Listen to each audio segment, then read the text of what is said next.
بسم اللہ الرحمن الرحیم نحمدہ ونصلی ونسلم علی رسولہ الکریم اما بعد فاعوذ باللہ من الشیطان الرجیم بسم اللہ الرحمن الرحیم الحمد للہ رب العالمین الرحمن الرحیم مالک یوم الدین ایاک نعبد و ایاک نستعین اہدنا الصراط المستقیم صراط الذین انعمت علیہم غیر المغضوب علیہم ولا الضالین آمین۔ قرآن مجید کی دو ترتیبیں ہیں، ایک ترتیب نزولی کہلاتی ہے اور دوسری ترتیب وضعی کہلاتی ہے۔ ترتیب نزولی کا معنی یہ ہے کہ جس ترتیب سے قرآن مجید رسول اللہ صلی اللہ تعالیٰ علیہ وسلم پر نازل ہوا، اس ترتیب کے اعتبار سے سورۃ العلق کی ابتدائی 5 آیات وہ سب سے پہلے نازل ہوئی ہیں، اور پھر کچھ وقت کے بعد سورۃ المدثر اور سورۃ المزمل کی ابتدائی آیات کا نزول ہوا، اور پھر اس کے بعد جو مکمل سورت نازل ہوئی ہے وہ سورۃ الفاتحہ سب سے پہلے مکمل سورت نازل ہوئی۔ تو یہ ترتیب نزولی کہلاتی ہے، اور دوسری ترتیب وضعی کہ جس ترتیب سے قرآن مجید ہمارے سامنے موجود ہے کہ پہلے سورۃ الفاتحہ ہے، پھر اس کے بعد سورۃ البقرہ ہے، پھر سورہ آل عمران ہے، سورۃ النساء ہے، یہ جو ترتیب ہے یہ ترتیب وضعی کہلاتی۔ یہ ترتیب بھی رسول اللہ صلی اللہ تعالیٰ علیہ وسلم کی جانب سے مقرر شدہ اور طے شدہ ہے۔ حضرت صلی اللہ تعالیٰ علیہ وسلم پر جب کوئی صورت یا کوئی آیت نازل ہوتی تو رسول اللہ صلی اللہ تعالیٰ علیہ وسلم صحابہ کو حکم دیتے کہ اس صورت کو فلاں صورت کے بعد یا فلاں سے پہلے، اور اس آیت کو فلاں صورت کی فلاں آیت کے بعد اور فلاں سے پہلے تحریر کر دیا جائے۔ تو اس طرح سے صحابہ قرآن مجید کو لکھا کرتے تھے۔ صحابہ کرام جو کاتبین وحی مقرر تھے، حضرت صلی اللہ تعالیٰ علیہ وسلم پر نازل ہونے والی وحی کو لکھا کرتے تھے، وہ اس طرح سے قرآن مجید کو لکھ رہے تھے۔ تو یہ دونوں کی دونوں ترتیبیں کہی جاتی ہیں، لیکن چونکہ ہمارے سامنے ترتیب وضعی ہے، اسی اعتبار سے ہم قرآن مجید کو پڑھتے ہیں، لہٰذا ہم اسی ترتیب سے اس خلاصے کو بیان کریں گے۔ اور اس ترتیب کے اعتبار سے سب سے پہلے سورۃ الفاتحہ رکھی گئی ہے، اور فاتحہ کا معنی ہے کھولنے والی، چونکہ یہاں سے قرآن مجید کا ایک آغاز ہوتا ہے اور تمام کے تمام مضامین کا خلاصہ سورۃ الفاتحہ ہے۔ اور اس سورہ مبارکہ کو ام الکتاب بھی کہا جاتا ہے کہ پوری کی پوری کتاب یعنی قرآن مجید کے سارے مضامین کا خلاصہ، اور اس کو 7 مثانی بھی کہا جاتا ہے، بار بار پڑھے جانے والی وہ 7 آیات کہ جن کو بندہ بار بار نماز میں دہراتا ہے۔ اور اسی طرح سے اس سورہ مبارکہ کو شفا بھی کہا جاتا ہے، اس لیے کہ کوئی آدمی کسی بیماری پر اگر اسے پڑھ کر دم کرتا ہے تو رسول اللہ صلی اللہ تعالیٰ علیہ وسلم کی حدیث کے مطابق اللہ تبارک تعالیٰ اسے امراض سے شفا عطا فرماتا ہے، اس لیے اس کو شفا بھی کہا جاتا ہے۔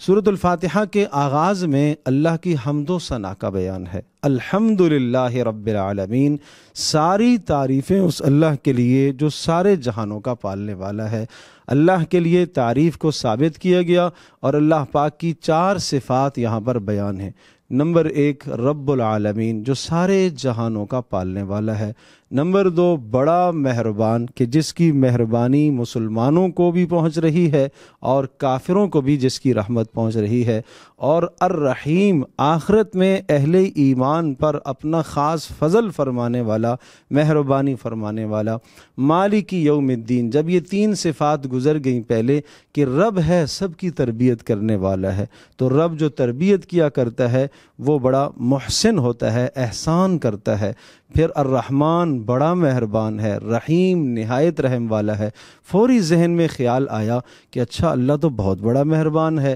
جب وہ اتنا بڑا مہربان ہے تو پھر گناہوں پر جرت ہونے کا اندر ایک خیال پیدا ہوا، تو ساتھ کہہ دیا مالک یوم الدین، نہیں، قیامت کے دن اس نے حساب بھی لینا ہے۔ تو مالک یوم الدین کی جو چوتھی صفت ہے، اس چوتھی صفت کے اندر اہل ایمان کے لیے بشارت اور خوشخبری ہے کہ اللہ پاک ان کو پورا اجر دے گا، اور نافرمانوں اور کافروں کے لیے ایک سخت زجر اور ڈانٹ اور تنبیہ ہے کہ اللہ تبارک و تعالیٰ ان سے حساب و کتاب لے گا۔ ایاک نعبد و ایاک نستعین، جب اللہ تبارک و تعالیٰ کی یہ ساری صفات ذکر ہو گئی، بندے نے اپنے مالک کو پہچان لیا، تو اب بندہ اللہ سے مخاطب ہو کر کہہ رہا ایاک نعبد و ایاک نستعین، اے اللہ ہم تیری ہی بندگی کرتے ہیں اور تجھ ہی سے ہم مدد مانگتے ہیں۔ اہدنا الصراط المستقیم، مدد جب ہم مانگتے ہیں آپ سے، دعا ہم آپ سے مانگتے ہیں، ہر مشکل میں ہم آپ کی طرف رجوع کرتے ہیں۔ اس وقت ہماری سب سے بڑی مشکل اور سب سے اہم ہماری کیا ضرورت ہے؟ اہدنا الصراط المستقیم، کہ اے اللہ ہمیں سیدھی راہ عطا فرما۔ یہ انسان کے لیے اس جہان میں سب سے قیمتی اللہ کی طرف سے ملنے والا جو تحفہ ہے وہ تحفہ ہدایت ہے۔ کسی کے پاس مال، اللہ نے اسے نعمت عطا فرمائی ہے، اولاد اللہ نے اسے نعمت دی ہے، گھر بار اللہ نے اسے یہ بھی نعمت سے نوازا ہے، دنیا کی ہر قسم کی نعمت سے اللہ نے اسے نوازا ہے، لیکن اگر اس کے پاس نعمت ہدایت نہیں ہے، اللہ کی جانب سے رہنمائی نہیں ہے، تو یہ سب کی سب چیزیں اس کے لیے نعمت نہیں، زحمت بن جائیں گی، عذاب کا ذریعہ بن جائیں گی۔ مال ایک نعمت ہے، لیکن اگر مال کو صحیح طرح سے استعمال کرنے کی ہدایت اس کے پاس نہیں ہے۔ علم ایک نعمت ہے، لیکن علم کو کس طرح سے مصرف میں لگایا جائے، کس طرح سے عمل میں لایا جائے، علم کے تقاضوں کو کیسے پورا کیا جائے، وہ ہدایت اس کے پاس نہیں ہے۔ اولاد اس کے پاس نعمت ہے، لیکن اولاد کی صحیح تربیت کس طرح سے کی جائے کہ یہ دنیا میں بھی نیک نامی کا ذریعہ بنے اور آخرت میں بھی نیک نامی کا ذریعہ بنے، یہ رہنمائی اس کے پاس نہیں ہے۔ اس ہدایت سے وہ انسان کورا اور خالی ہے۔ تو پتہ چلا کہ نعمت ہدایت اگر مل جائے تو اس کے بعد جو باقی نعمتیں ہیں وہ سب کے سب اس کے ساتھ جڑتے ہوئے نعمتیں بنتی چلی جاتی ہیں۔ لیکن اگر ہدایت اور رہنمائی اللہ کی طرف سے نہیں ہے تو پھر دنیا کی کوئی بھی نعمت اس کے لیے نعمت نہیں ہے، وہ زحمت بن سکتی ہے، وہ عذاب کا ذریعہ بن سکتی ہے۔ پھر جب یہ کہا کہ اے اللہ مجھے سیدھی راہ عطا فرما، تو سیدھے راستے کو بھی اللہ پاک نے خود ہی متعین کر دیا۔ ایسا نہ ہو کہ دنیا میں کوئی آدمی کفر پر، گمراہی پر، ضلالت پر چل کر وہ اپنے آپ کو ہدایت پر سمجھ رہا ہو کہ میں تو سیدھے راستے پر چل رہا ہوں۔ اس لیے اللہ نے خود ہی متعین کر دیا کہ سیدھا راستہ کون سا ہے؟ صراط الذین انعمت علیہم، ان لوگوں کا راستہ جن پر اللہ نے انعام فرمایا، اور اولئک الذین انعم اللہ علیہم، جن پر اللہ کا انعام ہوا وہ کون ہیں؟ وہ نبی ہیں، صدیقین ہیں، شہداء ہیں، صالحین ہیں۔ یہ چار قسم کے طبقے سورۃ النساء میں اس کی تفصیل موجود ہے۔ ان لوگوں پر اللہ کا انعام ہوا۔ پھر جن لوگوں پر اللہ کا انعام ہوا ان کے اندر دو چیزیں نہیں ہیں، دو برائیوں سے اللہ نے ان کو مبرہ، منزہ، پاکیزہ کیا ہے۔ نمبر ایک، اللہ کا غضب ان پر کبھی نہیں اترا، اور نمبر دو، وہ گمراہ کبھی نہیں ہوئے۔ پتہ چلا کہ ہمیں ایسے لوگوں کا راستہ چاہیے کہ جن پر اللہ کا غضب نہ ہوا ہو، ہمیں ایسے لوگوں کا راستہ چاہیے جو گمراہ نہ ہوئے ہیں۔ یہود اور نصارہ کے راستے ہمیں نہیں چاہیے، ان لوگوں پر اللہ کے غضب ہوئے اور وہ گمراہی کی طرف اور ضلالت کی طرف گئے ہیں، ہمیں ایسے لوگوں کے راستے نہیں چاہیے۔ تو راستے کی خود اللہ پاک نے تفسیر فرما دی، تفصیل بھی فرما دی، تاکہ کوئی آدمی قیامت تک بھٹک نہ سکے، بہک نہ سکے کہ کسی ضلالت اور گمراہی پر چل کر وہ سمجھ رہا ہو کہ میں ہدایت پر چل رہا ہوں۔ پھر اس کے بعد جب بندے نے یہ کہا اہدنا الصراط المستقیم، اے اللہ مجھے سیدھی راہ عطا فرما، سیدھا راستہ متعین فرمایا، کیسے آئے گا؟ ذالک الکتاب لا ریب فیہ ھدی للمتقین، سیدھا راستہ آپ کو چاہیے، رہنمائی آپ کو چاہیے۔ نبیوں کے راستے پر چلنا چاہتے ہو، صدیقین کے راستے پر چلنا چاہتے ہو، شہداء کے راستے پر چلنا چاہتے ہو، صالحین کے راستے پر چلنا چاہتے ہو، اس کے لیے اللہ کا کلام ہے، اللہ کا خوبصورت کلام ہے۔ تو سورۃ البقرہ کے آغاز میں یہ بیان فرما دیا کہ اس ہدایت سے فائدہ اس کو ہوگا، اس کلام سے فائدہ اس کو ہوگا جس شخص کے اندر 5 صفات پائی جائیں گی۔ یعنی یہ قرآن مجید اللہ پاک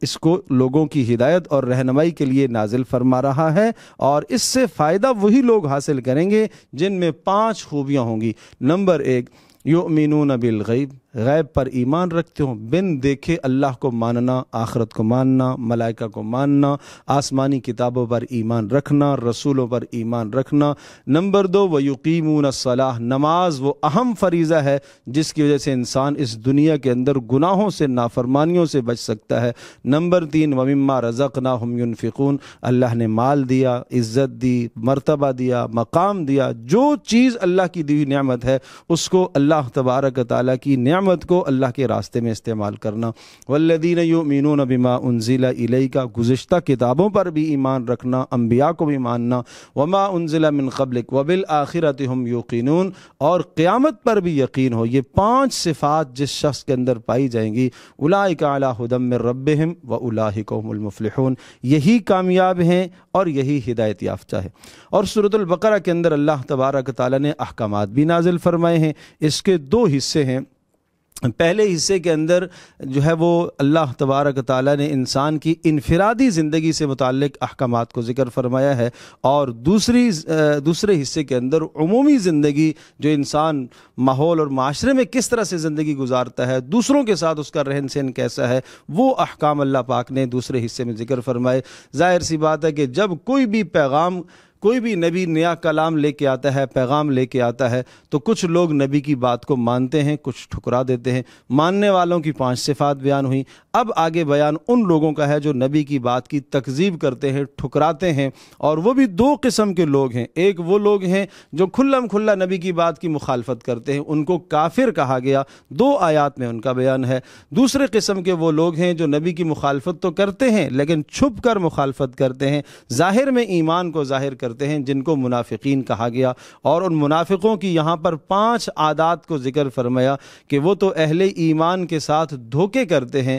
نمبر 2 وہ ایمان کے دعوے تو کرتے ہیں لیکن اندر ایمان نہیں ہے۔ نمبر 3 اصلاح کے دعوے کرتے ہیں کہ ہم تو اہل ایمان کے درمیان میں رہ کر ہم تو اصلاح کی کوشش کرتے ہیں، حالانکہ انہیں نہیں احساس کہ وہ اصلاح نہیں ہے، وہ فساد ہے۔ یہود و نصارہ غیر مسلم اقوام سے اس قسم کے ربط جوڑنا جس سے اسلام کو نقصان پہنچتا ہو، مسلمانوں کو نقصان پہنچتا ہو، یہ اصلاح نہیں ہے، یہ تو افساد ہے۔ اور اسی طرح سے اہل ایمان کے ساتھ تعلق اور دوستی کے دعوے کرتے ہیں، کامیابی کے دعوے کرتے ہیں۔ اللہ نے ارشاد فرمایا نہ تو یہ کامیابی سے ہمکنار ہیں اور نہ ہی ان کے اندر ایمان ہے، وما ہم بمؤمنین۔ اور پھر اس کے بعد سورہ بقرہ کا جو مرکزی مضمون ہے اس مضمون کو ذکر فرمایا، یا ایھا الناس اعبدوا ربکم الذی خلقکم والذین من قبلکم لعلکم تتقون،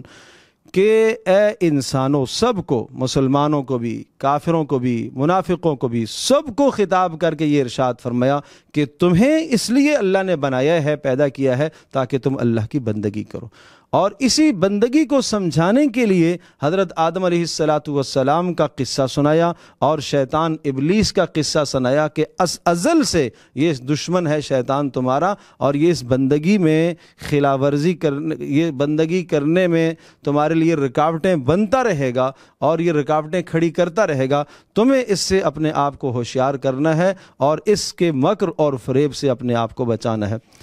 پھر چوتھے رکوع میں یا ایھا الناس اعبدوا ربکم الذی، جب مقصد صورت کا سامنے آ گیا، موضوع آ گیا، یا بنی اسرائیل اذکروا نعمتی التی انعمت علیکم، یہاں سے اللہ تبارک تعالیٰ نے بنی اسرائیل پر ہونے والے انعامات کو ذکر فرمایا اور بنی اسرائیل کو کن کن اوامر کا اللہ نے حکم دیا اور کن کن چیزوں سے اللہ پاک نے انہیں روکا ہے۔ چنانچہ جن چیزوں کا حکم دیا ہے انہوں نے ان چیزوں کی پاسداری نہیں کی، اور جن چیزوں سے اللہ نے روکا ہے ان چیزوں سے بھی وہ نہ رک سکے، نہ بچ سکے۔ لہٰذا اللہ کے اوامر اور اللہ کی نواہی کو جب وہ پورا نہ کر سکے تو وہ دنیا کے اندر خلافت کے اہل اور مستحق نہیں قرار پائیں گے، اس لیے کہ جو مقصد زندگی تھا اس مقصد سے وہ عاجز آگے، وہ عاری آگے۔ اور پھر اس کے بعد جو دوسرا یا بنی اسرائیل ہے چھٹے رکوع میں، یہاں سے لے کر رکوع نمبر 15 تک ایک تفصیل کے ساتھ اللہ پاک نے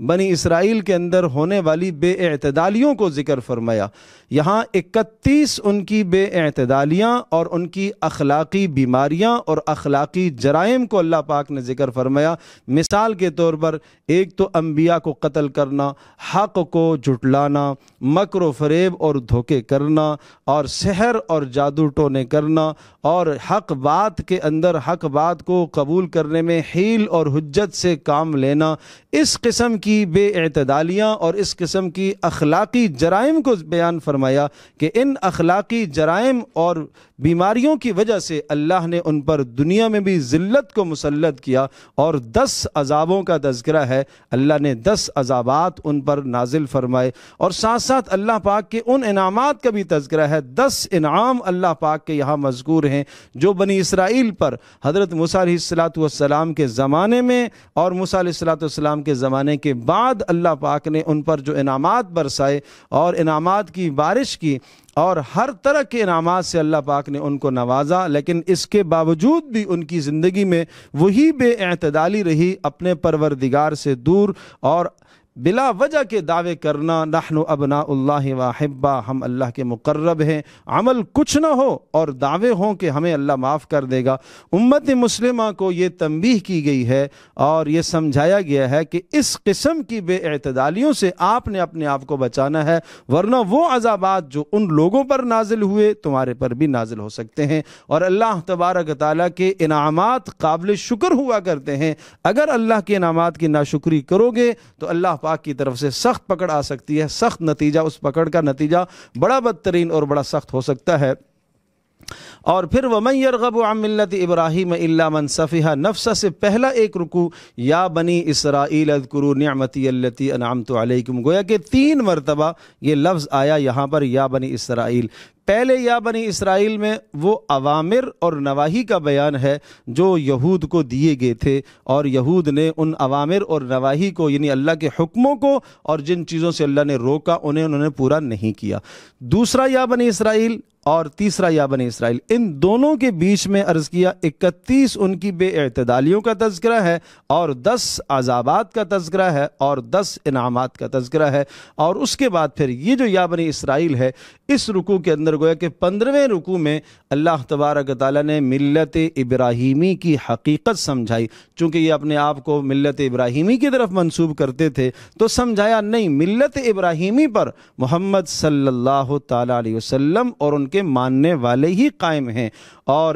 ملت ابراہیمی کی اساسیں اور بنیادیں کیا تھیں، اور ملت ابراہیمی کی وہ اصل اصول کیا چیزیں تھیں، کیا بنیادیں تھیں جن پر حضرت ابراہیم علیہ السلام نے ملت کو قائم فرمایا۔ اور وہ 4 باتیں یہاں پر ذکر فرمائیں، گویا کہ ایک مسلمان کا وہ نصاب دیا گیا ہے، ایک مسلمان کو وہ نصاب سمجھایا گیا ہے کہ ایک مسلمان اگر اسلام کے مطابق زندگی گزارنا چاہتا ہے، مذہب کے مطابق اپنی زندگی گزارنا چاہتا ہے، تو وہ 4 بنیادیں اپنی زندگی کے اندر پیدا کرے۔ اور ابراہیم علیہ السلام نے جو نصاب دیا تھا، اس نصاب کے اندر وہ 4 مضامین تھے، اور رسول اللہ صلی اللہ تعالی علیہ وسلم کو اللہ تبارک تعالیٰ سے حضرت ابراہیم علیہ السلام نے مانگا تھا جب بیت اللہ کو تعمیر فرمایا، اس وقت ابراہیم علیہ السلام نے یہ دعا فرمائی تھی، اے اللہ ایک ایسا رسول عطا فرما یتلو علیہم آیاتی کا، جو قرآن پڑھ کے سنائے گا۔ نمبر 2 ویعلمہم الکتاب، کہ قرآن کا معنی انہیں سکھائے گا، والحکمت، اور نمبر 3 اپنی احادیث کے ذریعے سے ان کی تربیت کرے گا، اور اپنے ارشادات اور اپنے اقوال کے ذریعے سے اور اپنے اعمال کے ذریعے سے جو امت کی تربیت کرے گا، اور نمبر 4 ویزکیہم، ان کے دل کا تزکیہ کرے گا۔ تو یہ نصاب سمجھایا گیا کہ ابراہیم علیہ السلام نے محمد صلی اللہ تعالی علیہ وسلم کی بعثت سے ہزاروں سال پہلے اللہ تبارک تعالیٰ سے بیت اللہ کو تعمیر کرتے ہوئے محمد صلی اللہ علیہ وسلم کو مانگا، اور اسی وقت ابراہیم علیہ السلام نے ایک نصاب بھی متعین کر دیا۔ پیارے پیغمبر صلی اللہ تعالیٰ علیہ وسلم نے اسی نصاب پر امت کو تیار فرمایا، اور پھر اس کے بعد ارشاد فرمایا وَمَن يَرْغَبُ عَن مِّلَّةِ إِبْرَاهِيمَ إِلَّا مَن سَفِهَ نَفْسَهُ، ابراہیم علیہ السلام کی ملت سے اور ان کے دین سے کون اعراض کر سکتا ہے؟ وہی اعراض کر سکتا ہے جس کی عقل میں فطور ہو۔ اور پھر تمام انبیاء علیہ السلام کا یہاں تذکرہ ہے۔ ابراہیم علیہ السلام کے بعد ان کی اولاد میں جتنے بھی انبیاء آئے، ان سب انبیاء کا تذکرہ ہے، وہ سب کے سب ملت ابراہیمی پر قائم تھے، لہذا تمہیں بھی اسی ملت ابراہیمی پر قائم ہونا چاہیے۔ اور محمد صلی اللہ تعالی علیہ وسلم وہ حقیقت میں اپنے آپ کو جو ملت ابراہیمی کی طرف منسوب کر رہے ہیں وہ حقیقت میں ملت ابراہیمی پر ہیں، نہ یہودی ملت ابراہیمی پر ہیں اور نہ نصرانی ملت ابراہیمی پر ہیں۔ پھر فرمایا تلک امۃ قد خلت لہا ما کسبت ولکم ما کسبتم ولا تسألون عما کانوا یعملون۔ یہ انبیاء کی جماعت، یہ صلحاء کی جماعت، یہ بلند ترین لوگ، یہ بلند اخلاق کے اور بلند کردار کے مالک یہ دنیا سے رخصت ہو گئے، ان سے ان کے اعمال کے متعلق پوچھا جائے گا اور تم سے تمہارے اعمال کے متعلق پوچھا جائے گا، اور تم سے وہ نہیں پوچھا جائے گا کہ انہوں نے کیا کیا ہے۔ تمہیں اپنے اعمال کی خبر لینی چاہیے اور اپنے اعمال کی اصلاح کرنی چاہیے۔ اللہ پاک ہم سب کے لیے عمل کرنا آسان فرمائے۔